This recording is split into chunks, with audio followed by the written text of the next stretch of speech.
Un oficial racista irrumpió en la casa de un adolescente negro y se lo llevó esposado en la madrugada. Luego descubrió que acababa de cometer el mayor error de su carrera al agredir al hijo del juez federal responsable de juzgar los delitos de prejuicio racial. Los golpes en la puerta principal fueron tan violentos que sacudieron los cristales como si un terremoto acabara de arrasar los suburbios de Southfield, Michigan. Abraham. Es la policía. La voz afuera era aguda, autoritaria y hostil, incluso antes de responder. Dentro de la modesta casa de 2 pisos, Xavier Thompson, de 17 años, despertó sobresaltado, con el pecho agitado por la adrenalina.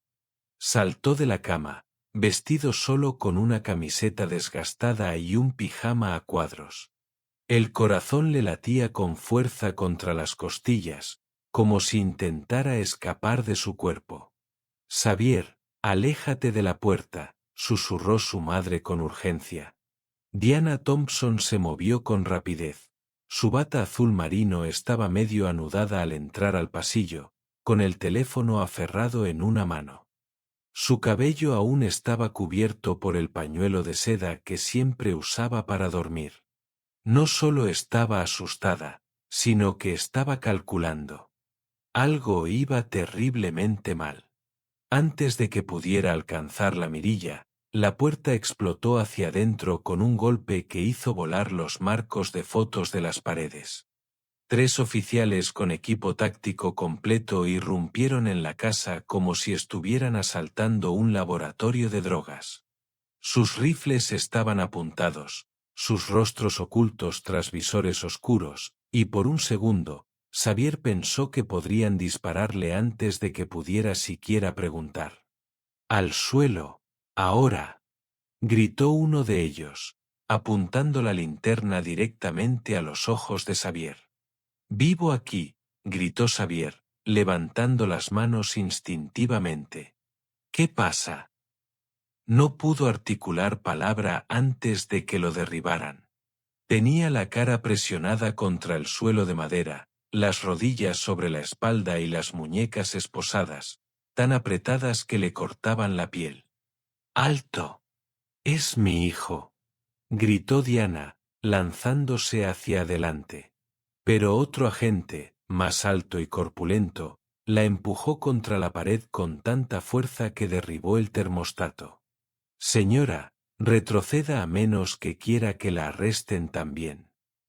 «¿Detenido por qué? ¿Qué hizo?»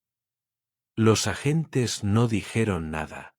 Arrastraron a Xavier escaleras arriba como si no pesara nada, descalzo y confundido, y luego lo empujaron por la puerta principal hacia la fría noche de Michigan. Al otro lado de la calle, se encendieron las luces del porche. Algunos vecinos salieron, con sus teléfonos ya grabando. Una mujer gritó: «Solo es un niño». Otra intentó preguntar qué pasaba, pero le dijeron que volviera adentro. Diana los persiguió, descalza en la nieve, con la túnica abierta. «¿A dónde llevan a mi hijo? ¿A qué comisaría? Dime a dónde lo llevan». La puerta del coche patrulla se cerró de golpe. Los neumáticos chirriaron.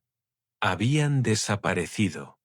Y Diana estaba de pie en medio de la calle, con la bata empapada, el pelo despeinado, respirando como un soldado recién devuelto al combate. Porque eso era exactamente lo que era, solo que no era el tipo de combate para el que el departamento estaba preparado. Un vecino, un discreto técnico informático llamado Wesley, se acercó nervioso. «Diana, me quitaron el teléfono. Me obligaron a borrar el vídeo». Giró la cabeza de golpe. «¿Qué?» «Dijeron que si no lo borraba, me acusarían de obstrucción. Pero lo vi todo. Lo juro, Xavier no hizo nada». Diana no dudó. Su voz se convirtió en un susurro frío. «Elegiste a la madre equivocada». A las 5:45 de la madrugada, Diana estaba sentada en su coche frente a la comisaría de Southfield, vestida con pantalones negros planchados y una blusa abotonada, su abrigo de corte militar y el pelo recogido en un moño apretado. Nadie podía ver la tormenta que se avecinaba tras sus ojos castaño oscuro, pero pronto la presentirían. Había pedido hablar con un supervisor. Se lo negaron. Pidió una copia de la orden de arresto. Se lo negaron. Preguntó de qué se acusaba a Xavier. Nadie lo sabía. Su hijo está siendo procesado, dijo el sargento de guardia con un suspiro, como si lo hubiera explicado 5 veces. Lo liberarán en cuanto el sistema lo autorice. ¿Procesado por qué? El hombre se encogió de hombros. Tiene 17 años, dijo Diana con voz tranquila pero vehemente. Excelente estudiante, sin antecedentes. ¿Cuál fue la causa probable? Señora, yo no tomo esas decisiones. Entonces dame a alguien que lo recoja. ¿Tenemos algún problema? Diana se inclinó ligeramente, su tono más frío que la nieve que aún se le pegaba a las botas. No, tú sí. Se fue antes de que pudiera subir. No estaba allí para gritar. Estaba allí para desmontarlos. De vuelta en su coche, sacó su vieja Surface Pro. Diana no era solo enfermera.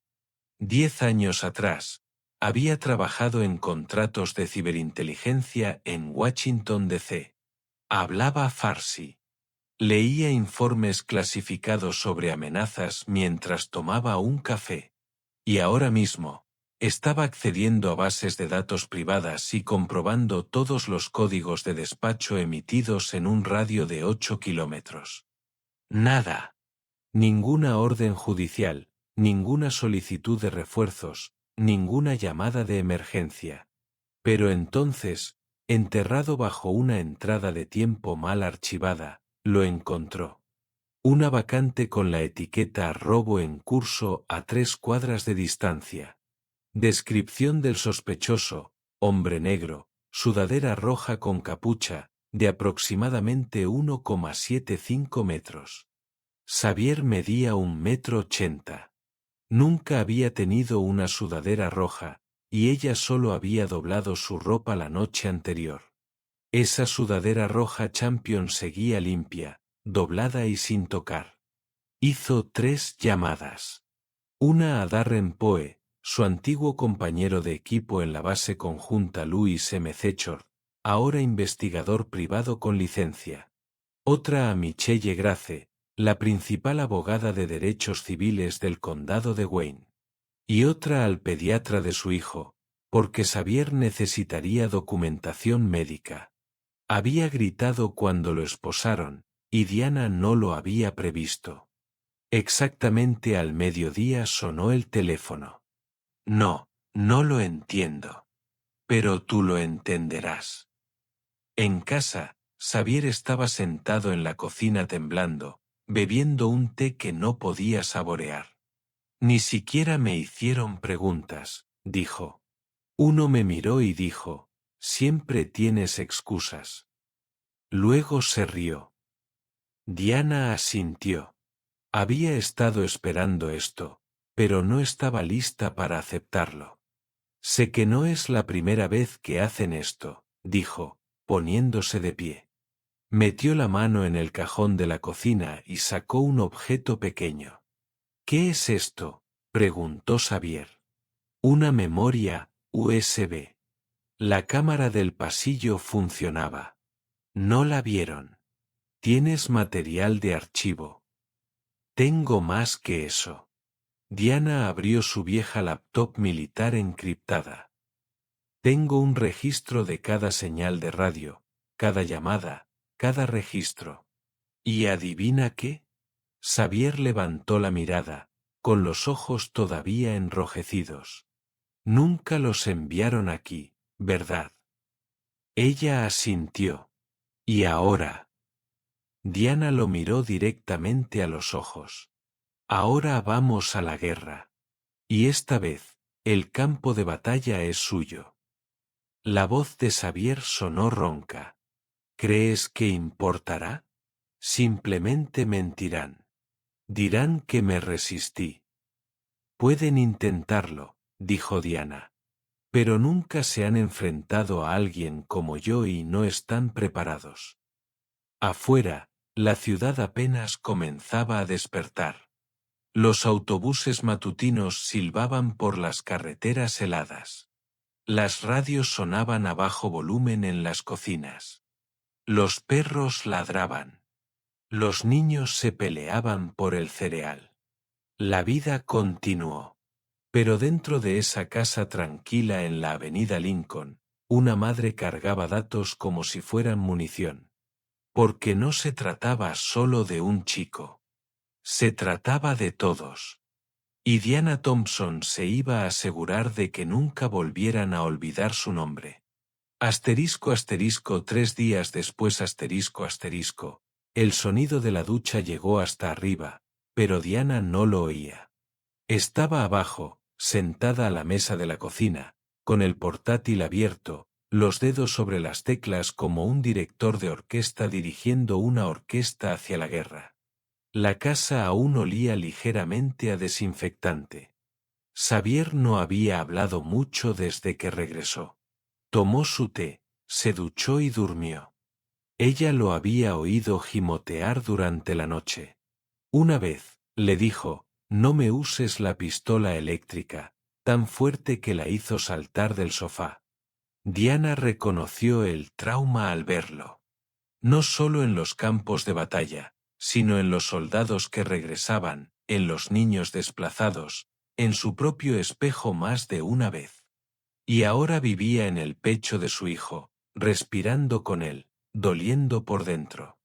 A las 9:42 sonó su teléfono. «Me debes una», dijo Diana sin esperar un saludo. Darren Poe se rió al otro lado. No es así como imaginé nuestra primera conexión en 4 años. Pero bueno. ¿Cuál es el favor? Diana no perdió el tiempo. Necesito que hagas comparaciones faciales, registros de despacho, frecuencias de radio y cualquier información de antecedentes sobre el sargento Clahallis del Departamento de Policía de Southfield. Arrestó a mi hijo anoche. Sin orden judicial, sin causa probable, sin explicación. Lo quiero todo. ¿Hablas en serio? Mi hijo podría haber muerto, Darren. La línea se quedó en silencio. Te llamo en 2 horas. Diana colgó y abrió la memoria USB que había sacado de la cámara del pasillo. La grabación se cargó, granulada pero nítida. La puerta al cerrarse. El agente irrumpiendo. Xavier con las manos en alto. Hallis empujándolo. Su grito. El impacto. Hizo una pausa, rebobinó, volvió a mirar. Y otra vez. Esto no era evidencia. Era potencia de fuego. Diana subió el material a 2 servidores encriptados en la nube y le envió una copia a Michelle Grace junto con un mensaje. Se fueron tras el chico equivocado. Pongámonos a trabajar. Al mediodía, Michelle llamó. Vi las imágenes, dijo. Me apunto. Derechos civiles o penales. Michelle resopló. ¿Por qué no ambos? Diana entró en el vestíbulo de la comisaría de Southfield con la misma energía que llevaba a las sesiones informativas de campo. Tranquila, controlada, letal. Llevaba el abrigo planchado y las botas lustradas. Esta vez traía su placa, no una placa de policía, sino una tarjeta de autorización del Departamento de Defensa, caducada, pero aún lo suficientemente dorada como para llamar la atención al dejarla brillar en su cartera, inclinada sobre el escritorio. Necesito hablar con su oficial supervisor, dijo.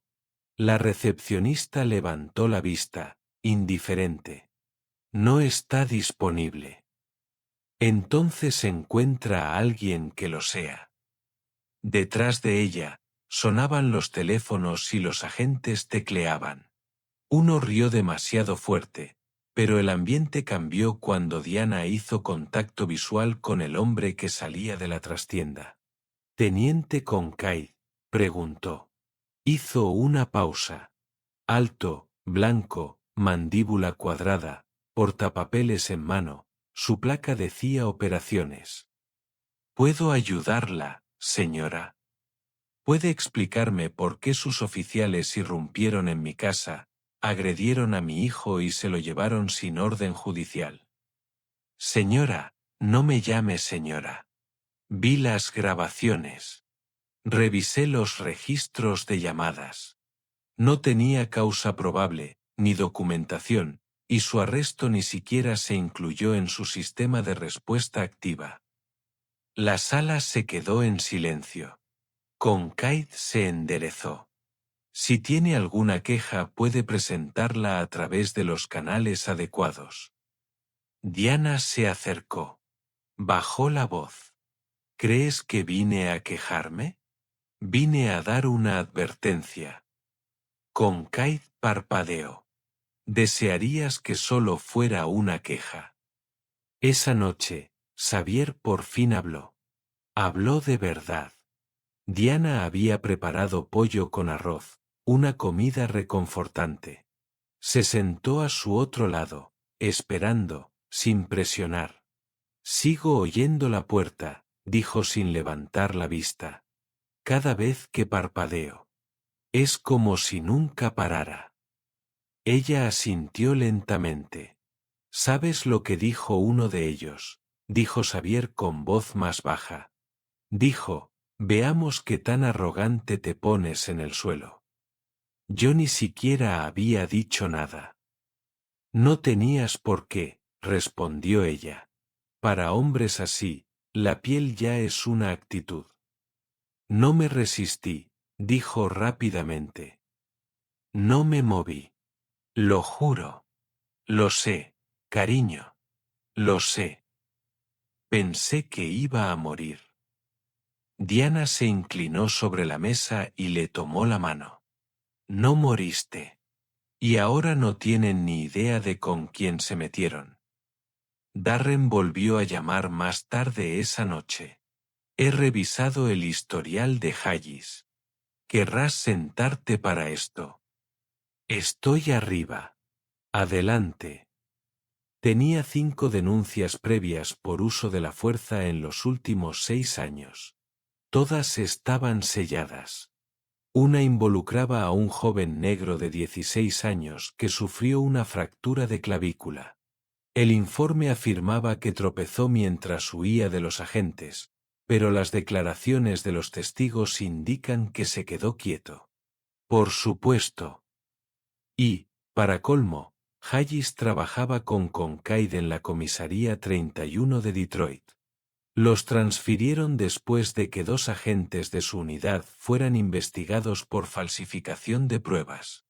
Diana exhaló lentamente. «Esto no es solo racismo», dijo. «Es una tontería». «Exacto. Sigue investigando. Quiero todo lo que los conecta». Darren dudó. «Diana, ¿estás segura de que quieres crear enemigos así?» «No me estoy haciendo enemigos», dijo con frialdad. «Los estoy desenmascarando». A la mañana siguiente, Diana ya llevaba 2 tazas de café cuando recibió un mensaje de Michelle. «Revisa tu bandeja de entrada», decía el mensaje. Dentro había un borrador legal, una demanda civil, Thompson contra el Departamento de Policía de Southfield. Se adjuntaba una moción para una orden de alejamiento de emergencia y una solicitud de suspensión de los agentes involucrados en espera de la investigación. Estaba sucediendo. Se levantó, se giró hacia el pasillo y gritó: «Xavier, vístete». Salió con cautela. «¿A dónde vamos?» «Conoce a alguien. Es hora de que veas cómo funciona realmente la justicia». El despacho de abogados Grace y Daniels ocupaba el 10º piso de una torre de acero y cristal en el centro.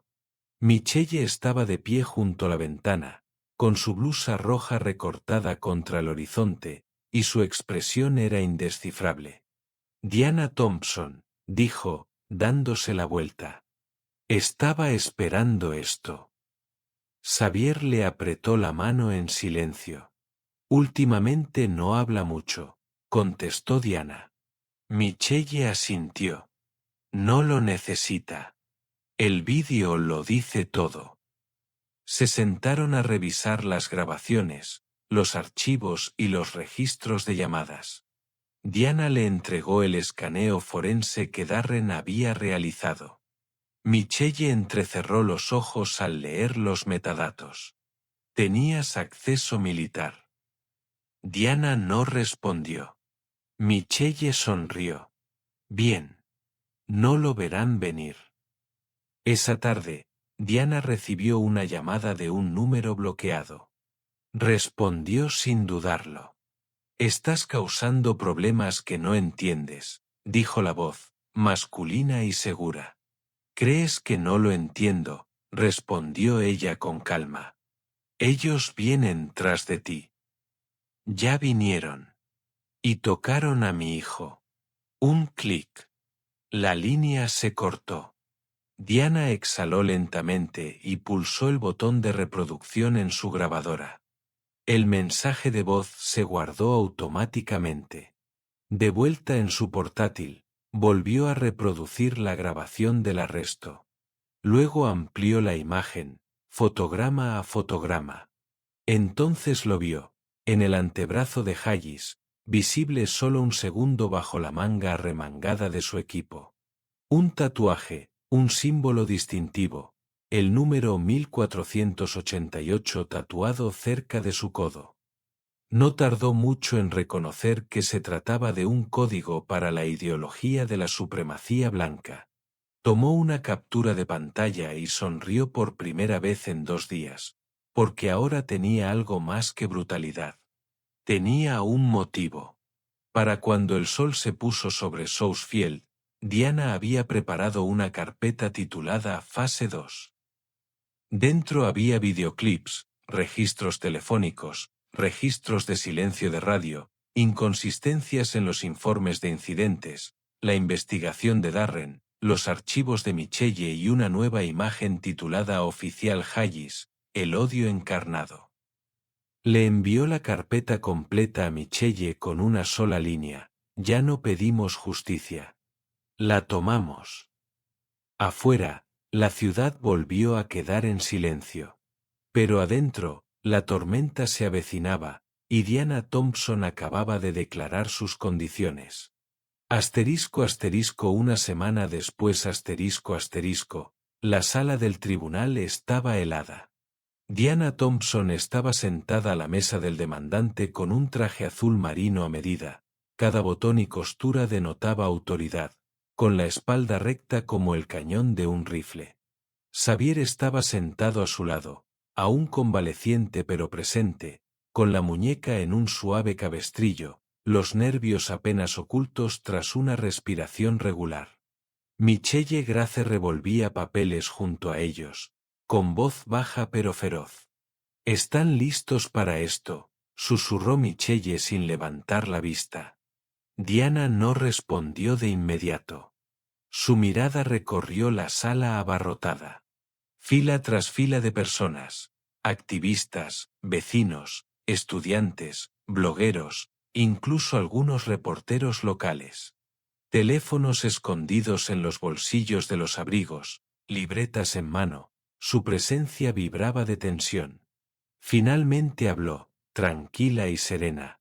«Creen que lo vieron todo. No me vieron a mí». En la mesa de la defensa, el sargento Clahallis se sentó con aire de suficiencia, con los brazos cruzados. A su lado estaba el oficial Ray Tolan, y detrás de ellos, el abogado que le proporcionó el departamento, William Ricker, conocido en estos lugares por su serenidad, eficiencia y descarada eficacia para convertir la brutalidad en un protocolo estándar. Diana lo reconoció de inmediato, la forma en que ladeaba ligeramente la cabeza, como si siempre estuviera un paso por delante. Había visto esa misma mirada por fuera. Hombres que creían que las reglas solo aplicaban a los débiles. Él aún no lo sabía, pero esa ilusión estaba a punto de resquebrajarse. El alguacil declaró el orden en la sala. Entonces entró la jueza Abigail Monroe, una mujer negra de unos 50 años, perspicaz y de mirada penetrante, que había visto suficientes policías malos y excusas peores como para llenar una biblioteca. No sonrió. Tampoco parpadeó mucho. Mociones de apertura, dijo. Señora Grace. Michelle se puso de pie, con la espalda recta. Su señoría, este caso no se trata de un malentendido. Se trata de una cultura de control. Mi cliente, Xavier Thompson, fue sacado a rastras de su casa en plena noche, tirado al suelo, esposado sin motivo y humillado delante de su madre y sus vecinos. Sin orden judicial, sin previo aviso, sin motivo alguno. Presionó el control remoto. La grabación del pasillo comenzó a reproducirse. La sala se llenó de jadeos. Ahí estaba de nuevo, Xavier, sobresaltado, con las manos en alto. El ariete, las linternas, la fuerza bruta. Luego el segundo vídeo, el que Benisse había ocultado. El plan susurrado, la confesión, digamos que lo hizo. Siempre lo creen. Michelle lo dejó sonar en silencio. Cuando hizo una pausa, nadie respiró. Entonces Riquer se puso de pie. Su señoría, si bien las imágenes son ciertamente convincentes, cuestionamos la cadena de custodia. No hay garantía de que estos archivos no hayan sido editados. Diana no parpadeó.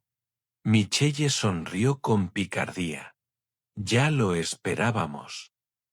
Desde el fondo de la sala, un hombre se levantó.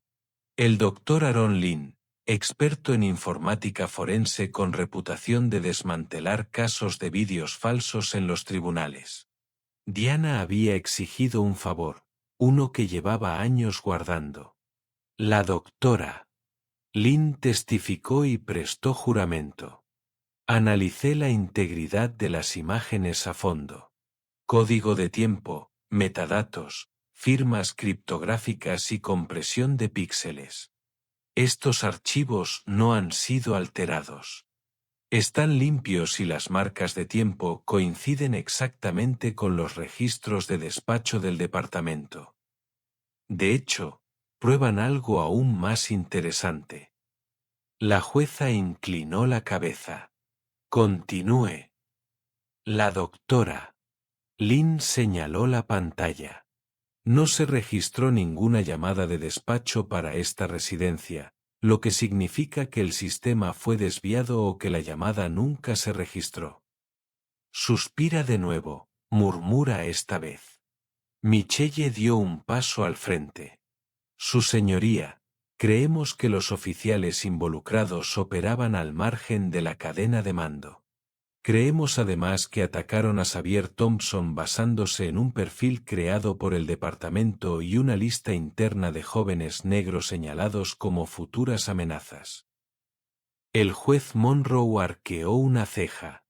Esa es una afirmación atrevida, abogado. Michelle asintió. Tenemos pruebas. Le entregó al alguacil un sobresellado. Dentro estaba el disco duro que Diana y Darren habían sacado de la sala de pruebas. El juez lo insertó y aparecieron los archivos, la lista, las etiquetas, el idioma.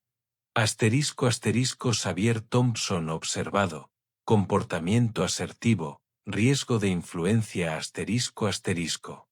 Y luego otro nombre, asterisco asterisco Devon Matthews, 14 años asterisco asterisco. La sala se quedó en silencio. La jueza entrecerró los ojos. ¿Me está diciendo que esta lista es política? No, dijo Michelle. Es política oscura.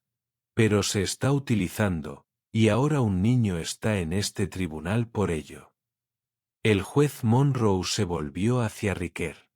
Abogado. Riquer se ajustó la corbata. Eso es una conjetura. No, dijo Diana, poniéndose de pie. Esto es un sistema, y lo acaban de pillar.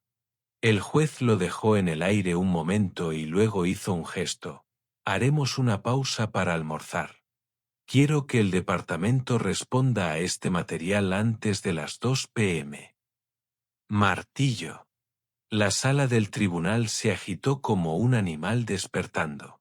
Mientras la multitud se retiraba, Diana se volvió hacia Xavier. Lo hiciste bien. Él asintió levemente. No temblé mucho.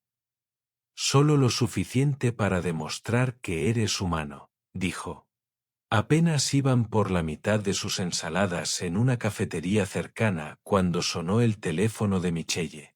Contestó, con el rostro endurecido al escuchar. Entendido. Colgó y miró a Diana. El departamento acaba de enviar un informe actualizado. Eso fue rápido. Afirman que el arresto fue autorizado verbalmente por el subjefe Brice Concaid. A Diana se le revolvió el estómago. Concaid, dijo. Esa serpiente. Michelle asintió. Y ahora van a intentar culparlo. Echarle la culpa a los superiores. Quitarle la presión a la policía. Diana se inclinó. Déjalos intentarlo, porque tengo algo que olvidaron. Metió la mano en su bolso y sacó su teléfono. Volvió a escuchar el mensaje de voz, el que había guardado. Está jugando un juego peligroso, señorita Thompson. Michelle abrió mucho los ojos. Ese es Concaid. La voz está distorsionada, pero anoche hice una comparación de forma de onda. Es él. Michelle sonrió. ¿Estás lista para enterrarlo? Diana no sonrió. Estoy lista para enterrarlos a todos. De vuelta en el tribunal, el representante legal del departamento intentó culpar a Concaid. Reconocemos errores de procedimiento, declaró el nuevo abogado. Pero el subdirector Concaid dio una autorización verbal basándose en una evaluación de amenaza urgente. El juez Monroe no se lo creyó. Y puede probarlo. El abogado dudó. Bueno, no hay constancia formal. Michelle se puso de pie. Su señoría, me permito presentar nuevas pruebas que refuten esta afirmación. Adelante. Diana reprodujo el mensaje de voz por los altavoces de la sala. La sala contuvo la respiración. Está jugando un juego peligroso, señorita Thompson. Silencio. Luego, vienen por ti. El juez se inclinó hacia adelante. ¿Está eso verificado? Michelle entregó un documento. Sí, su señoría. La comparación de huellas de voz confirma que se trata del subjefe Concaid y demuestra no solo conocimiento, sino represalias. Riquer se puso de pie, nervioso. Es indignante. La jueza Monroe levantó la mano. Tome asiento. Se giró hacia el alguacil. Citación para Concaid. Lo quiero en el tribunal mañana. Luego, a Michelle, acabas de trasladar tu caso de mala conducta civil a conspiración y abuso de poder. Veamos qué tan profundo es este agujero. Martillo. Se levantó la sesión. Esa noche, Diana y Xavier estaban sentados en la sala. La casa volvió a quedar en silencio. Xavier se volvió hacia ella. ¿Crees que esto realmente cambia algo? Diana no respondió de inmediato. Lo observó, cómo curvaba los dedos sin pestañear, cómo sus ojos la miraban sin titubear, cómo sus hombros se erguían un poco más. Entonces ella dijo, ya ha cambiado. Afuera, la luz del porche parpadeaba. Diana se levantó y se acercó a la ventana. Al otro lado de la calle, alguien observaba, una silueta cerca de un coche, vigilando su casa. No llamó a la policía. Solo se quedó mirándolo hasta que se sintieron incómodos y se fueron. Entonces cerró la puerta con llave, porque la guerra acababa de cambiar de forma, y mañana iba a ir directo a la cima. Al día siguiente llovió la mañana en que el subjefe Brice Concaid tuvo que comparecer ante el tribunal. No fue una lluvia torrencial, sino de esas frías que se te quedan en el abrigo y hacen que la gente se mueva más rápido, como si intentaran escapar de algo que no querían admitir que los estaba alcanzando. Diana llegó temprano. Se quedó de pie dentro del juzgado, con la mirada fija en cada placa que pasaba, en cada uniforme que evitaba su mirada. Todos lo sabían. Los susurros eran más fuertes ahora, y algunos oficiales, aquellos que solían sonreír con picardía en su presencia, de repente mantuvieron la cabeza gacha. Xavier se sentó en la primera fila con Michelle, le temblaban ligeramente las piernas, pero tenía la mirada atenta. Entonces se abrieron las puertas. Concaid entró con dos abogados a su lado, todavía de uniforme, actuando como si el sistema estuviera diseñado para protegerlo. Y quizás así había sido, hasta ahora. Se detuvo al ver a Diana. Por un breve instante, hubo un destello, algo así como arrepentimiento o reconocimiento, pero se desvaneció rápidamente, reemplazado por una calma practicada y presumida. La jueza Monroe declaró abierta la sala. Subjefe Concaid, comenzó, ha sido citado aquí bajo sospecha directa de abuso de autoridad, obstrucción a la justicia y represalia contra un civil. Concaid se aclaró la garganta. Actué según la información que me proporcionaron mis oficiales, su señoría. Mi intención era la seguridad pública. Michelle se puso de pie. Entonces explique el mensaje de voz amenazando a mi cliente, o el hecho de que no hay constancia de la información, o que sus agentes crearon una lista de jóvenes negros que podrían ser una amenaza para el futuro. Concaid se removió en su asiento. No había lista. Diana se puso de pie.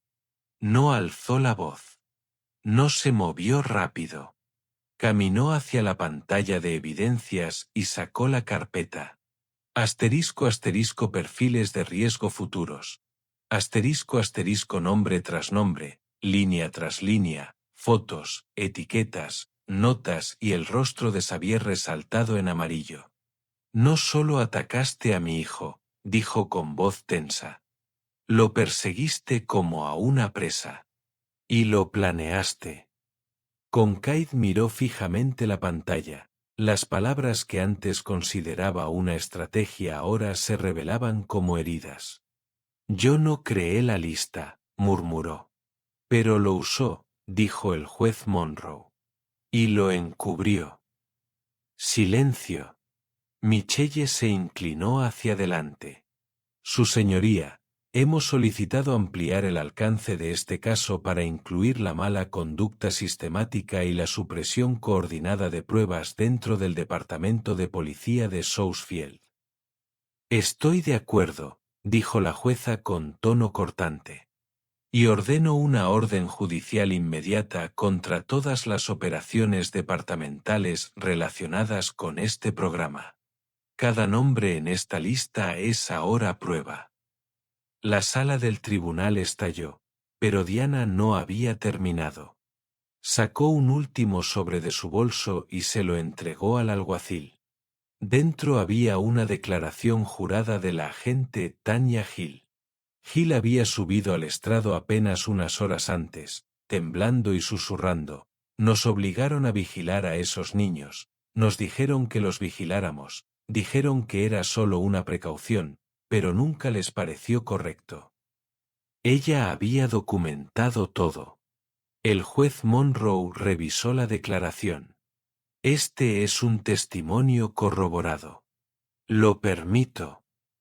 Se volvió hacia Concaid. Te sugiero que busques un abogado independiente del departamento. No saldrás ileso de esta. Concaid abrió la boca y luego la cerró. Por fin comprendió. Afuera, la lluvia había parado, pero el ajuste de cuentas apenas había comenzado. Asterisco 3 meses después asterisco. Una transformación extraordinaria se extendió no solo a Southfield, sino a los departamentos de policía de todo el país. El caso de Xavier Thompson se convirtió en el catalizador de la mayor reforma de rendición de cuentas policial en una generación. Pero la verdadera revelación llegó cuando Diana finalmente se reveló completamente ante el tribunal. En ese día histórico, Diana entró en la sala del tribunal no con traje, sino con la toga negra de juez federal. El silencio que siguió fue absoluto, el tipo de silencio que se produce cuando la realidad se reorganiza por completo en la mente de las personas. Señoría, balbuceó el abogado defensor, hay un conflicto de intereses aquí. Diana, ahora revelada como la jueza federal Diana Thompson que preside el Tribunal de Distrito de Derechos Civiles del Este de Michigan, sonrió fríamente. No hay conflicto, dijo, con una voz que resonaba con una autoridad que hizo estremecer a toda la sala. Hay justicia. Y como pueden ver en el resultado de nuestros procedimientos anteriores, en materia de derechos civiles, yo soy el tribunal. El fiscal palideció.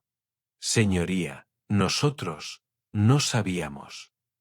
Claro que no, respondió Diana, ajustándose la túnica.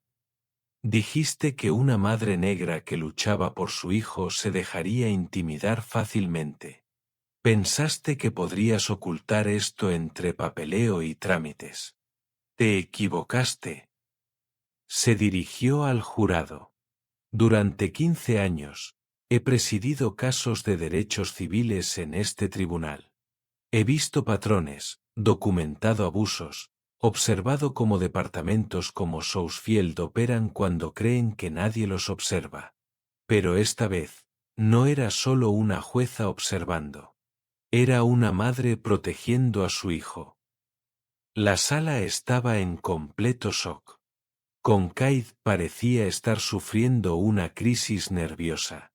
Ahora, continuó Diana, como víctima y autoridad judicial en este caso, estoy alegando no solo mala conducta individual, sino también la ley federal RICO, una organización criminal que opera bajo la apariencia de ser policía. Lo que siguió fue la reforma policial más rápida e integral jamás documentada.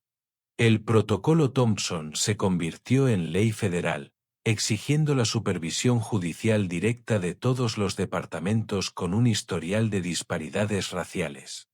6 meses después Hayes cumplía 12 años en una prisión federal. Concaid había perdido su pensión y enfrentaba cargos penales. Pero lo más importante es que 847 jóvenes fueron retirados de listas de vigilancia similares en 23 estados. Un año después Xavier Thompson, ahora de 18 años, ya no era solo una víctima que había sobrevivido al sistema. Se había convertido en el rostro de una nueva generación de activistas, dando charlas en universidades y conferencias políticas por todo el país. En su primera conferencia importante en la Universidad de Michigan, Xavier subió al podio con la tranquila confianza que había desarrollado a través de pruebas y triunfos. Mucha gente me pregunta cómo me siento al ser considerado un símbolo, comenzó con voz clara y firme. La verdad es que no quería ser un símbolo. Solo quería dormir seguro en mi casa. Pero cuando el sistema decide que eres una amenaza por ser negro, tienes dos opciones: aceptarlo o luchar. Hizo una pausa, mirando al diverso público. Mi madre me enseñó que pelear no significa gritar. Significa prepararse. Significa conocer la ley mejor que quienes la infringen. Y a veces, significa revelar que la persona a la que subestimaron no es solo una madre enojada, sino el juez que los juzgará. Los aplausos fueron ensordecedores. 2 años después, Diana fundó la Fundación Thompson para la Justicia Juvenil, que brindaba representación legal gratuita a familias que enfrentaban mala conducta policial. El programa liberó a 156 jóvenes de acusaciones falsas y les obligó a someterse a reformas en 12 estados. Pero el impacto más profundo se produjo en la forma en que las propias familias negras habían cambiado.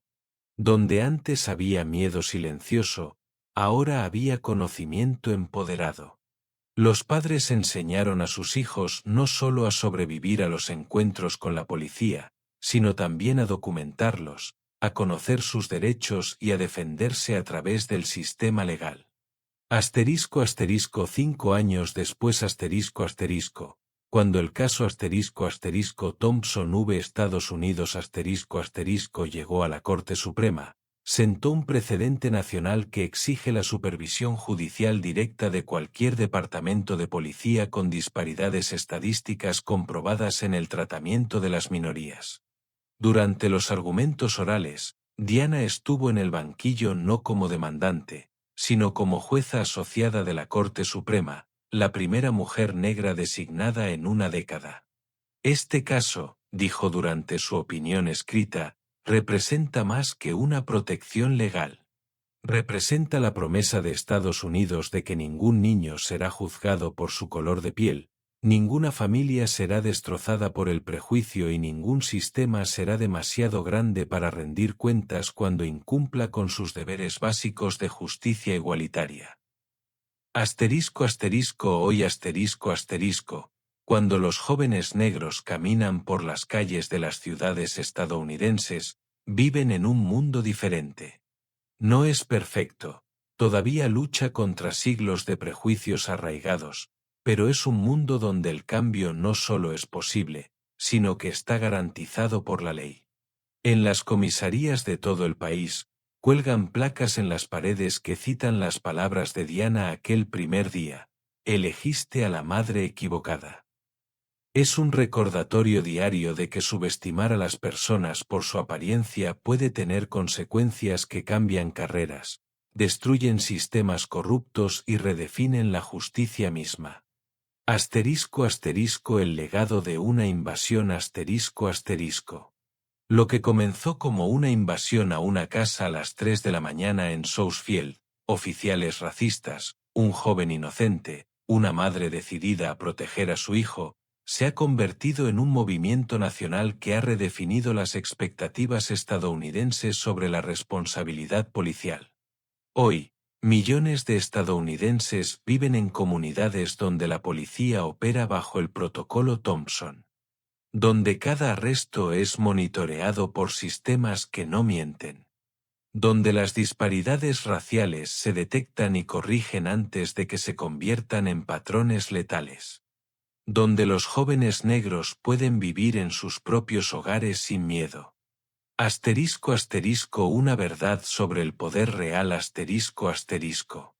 La historia de Diana y Xavier Thompson demuestra algo que muchos en las fuerzas del orden nunca consideraron, que a veces, la madre enojada a la que intentas intimidar es en realidad la persona con el poder legal para destruir completamente tu carrera y reformar todo el sistema que creías que te protegía.